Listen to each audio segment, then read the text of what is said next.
तर भारताच्या या S-400 ची वैशिष्ट्ये काय आहेत यावर एक नजर टाकूया। 2018ला रशियाकडून एअर डिफेन्स सिस्टीम S-400 ची खरेदी झाली। भारताकडून संरक्षणासाठी प्रथमच S-400 यंत्रणेचा वापर करण्यात आला। 600 किलोमीटरपर्यंतच्या लक्ष्याचा भेद S-400 वापरून करता येतो। एका सेकंदाला 4.3 किलोमीटर अंतर पार केलं जातं। एकाच वेळी 72 क्षेपणास्त्रांचा मारा करण्याची क्षमता या S-400 यंत्रणेत आहे।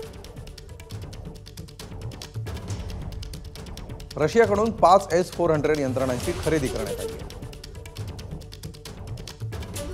शत्रूचे ॲडव्हान्स फायटर जेट देखील जमीनदोस्त करता येऊ शकतं। अणुहल्ला सुद्धा परतवून लावण्याची क्षमता आहे। S-400 सिस्टीमला नेमक्या ठिकाणाचीही गरज नाही। S-400 सिस्टीम सहजपणे शत्रूच्या नजरेस पडत नाही। उणे 50 ते 70 डिग्रीच्या तापमानात सुद्धा ही यंत्रणा काम करते। 100 फूट ते 40,000 फूट उंचीपर्यंतच्या लक्ष्याचा भेद करता येऊ शकतो।